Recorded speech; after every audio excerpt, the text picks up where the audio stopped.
Hello there, my name's Lily, and I'm 24 years old.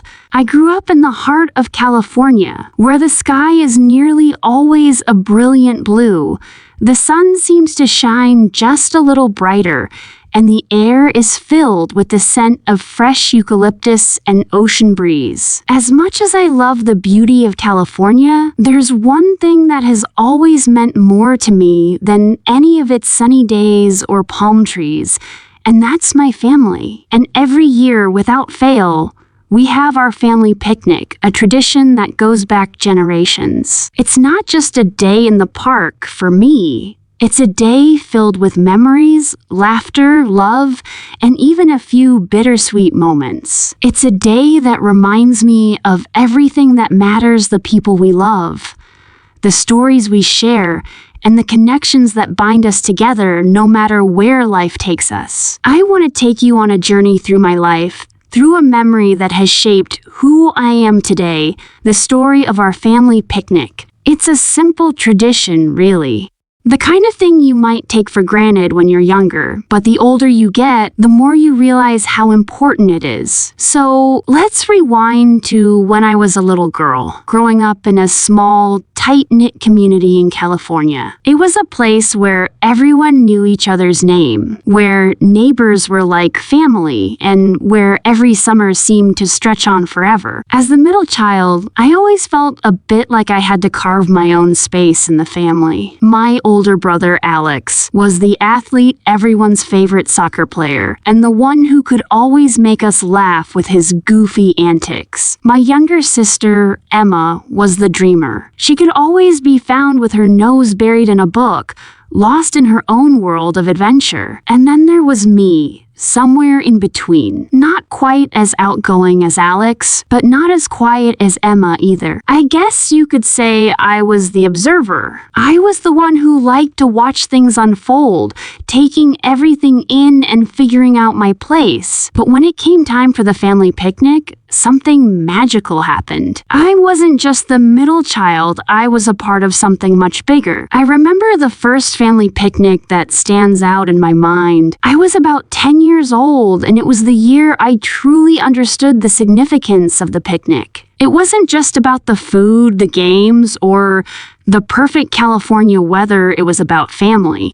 It was about the stories that tied us together, the laughter that echoed through the park, and the sense of belonging that filled the air. I still remember that day like it was yesterday. The sky was clear, with not a cloud in sight. My dad was grilling burgers and hot dogs while my mom set up the picnic area with blankets, coolers, and all the sides: potato salad, macaroni salad, and, of course, Grandma's famous lemon pie. That pie, I swear, was the highlight of the picnic every year. No matter how many times I asked her for the recipe, Grandma would just smile and say, "It's all in the love, Lily." But we all knew that her secret ingredient wasn't just love. It was the years of tradition, of making the pie the same way every time, of sharing it with her family, and of passing it down to us. The pie wasn't just a dessert, it was a symbol of our family's bond. Grandma would sit under the big oak tree, her chair slightly tilted to one side, wearing her wide-brimmed sun hat, and tell us stories about her childhood. She'd talk about growing up in the Great Depression, about how she and Grandpa met, and about all the silly things she did when she was my age. She had this incredible ability to make every story come to life, and no matter how many times we heard them, we'd all sit around her, captivated, hanging on her every word. It was in those moments that I truly understood what family meant. It wasn't just about being related by blood. It was about the stories we shared, the memories we created together, and the unspoken bond that connected us all. As I grew older, I became more involved in the picnic. No longer the little girl who ran around chasing butterflies, I now help my mom with the sandwiches and my dad with the grill. My brother, Alex, had gone off to college by then, and he'd bring his friends along. I remember feeling a little out of place at first. They were all older, cooler, and way more confident than I was.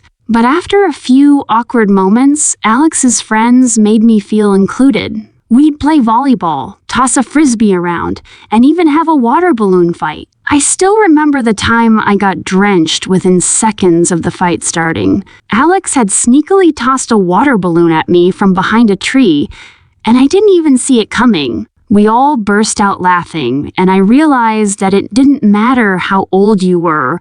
What mattered was being together, enjoying each other's company, and making memories that would last a lifetime. But then, things started to change. Life, as it often does, took some unexpected turns. I was in high school when my grandmother passed away. It was sudden, and it hit all of us hard. I don't think any of us were prepared for it, even though we knew she was getting older. I remember the first family picnic after she passed. It was different. The park looked the same. The weather was perfect, and the food was just as delicious.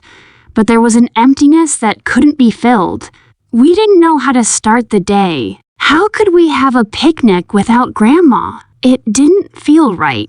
But then my Aunt Sarah stood up. She wasn't the oldest, but she had this natural leadership about her. She smiled and said, "Why don't we start by sharing our favorite memories of Grandma?"